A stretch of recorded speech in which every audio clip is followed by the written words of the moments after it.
আসসালামু আলাইকুম। দ্বিতীয় শ্রেণীর শিক্ষার্থী বন্ধুরা, তোমাদের গণিত বইয়ের ৬৮ নম্বর পৃষ্ঠার ২ নম্বর অঙ্কের সমাধান দেখো। এখানে অঙ্কটি আছে, শ্যামল ৩৮৫ টাকা নিয়ে বাজারে গেল, সে ২৫৩ টাকা খরচ করলো, তার কাছে কত টাকা থাকলো?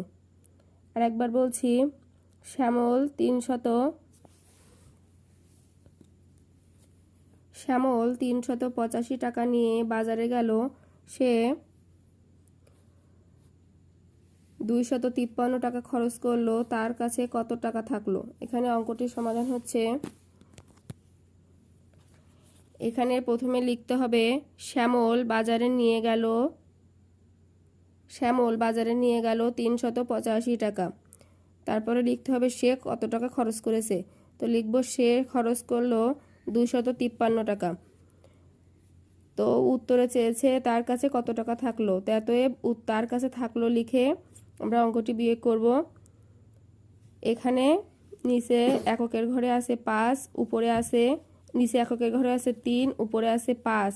৩ থেকে যেহেতু উপরে বড় সংখ্যা এবং নিচে ছোট সংখ্যা, তাই আমরা এটা উপরে ৫ থেকে ৩ বাদ দেব, দিলে আমাদের থাকবে ২।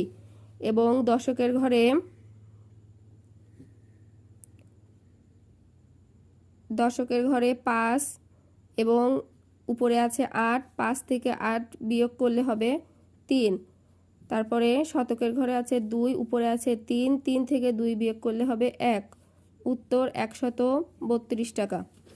তারপরে দেখো ২ নম্বর অঙ্কের সমাধান। ২ নম্বর অঙ্কটি পড়ে শোনাচ্ছি। ক্রিকেট খেলায় বাংলাদেশ দল ৩৫৮ রান করেছে এবং শ্রীলঙ্কা দল ৩১২ রান করেছে। কোন দল বেশি রান করেছে এবং কত রান বেশি করেছে? তো এখানে অঙ্কটি সমাধান হচ্ছে, প্রথম আমরা লিখব বাংলাদেশ দল কত রান করেছে সেটি আগে প্রথমে আমরা লিখব। তো বাংলাদেশ দল রান করে ৩৫৮ এবং শ্রীলঙ্কা দল রান করে ৩১২। তো আমরা এটা বিয়োগ করব এবং কোন দল বেশি করে সেটা লিখব। তারপরে আমরা বিয়োগে আসছি, এখানে আর নিচে এককের ঘরে আছে ২, উপরে এককের ঘরে আছে ৮। ২ থেকে ৮ বিয়োগ করলে হবে ৬ এবং এই পাশে আছে দশকের ঘরে আছে ১ এবং উপরে দশকের ঘরে আছে ৫। তো ১ থেকে ৫ বিয়োগ করলে হবে ৪। শতকের ঘরে আছে ৩, উপরে শতকের ঘরে আছে ৩। ৩ আর ৩ বিয়োগ করলে এর থেকে শূন্যই হবে, তো শূন্যটা আমি আর লিখিনি। তো এখানে ৪৬ রান হবে। তো উত্তর বাংলাদেশ দল বেশি রান করে, কারণ উপরে বাংলাদেশ দলের রান দেখো বেশি, ৩৫৮ থেকে ৩১২ অনেকটা ছোট, তো সেটা বোঝা যাচ্ছে। তো কতটা ছোট? ৪৬ রান কম করেছে শ্রীলঙ্কা দল, আর ৪৬ রান বেশি করেছে বাংলাদেশ দল। তো লিখতে হবে বাংলাদেশ দল ৪৬ রান বেশি করে, এটাই উত্তর। তারপরে দেখো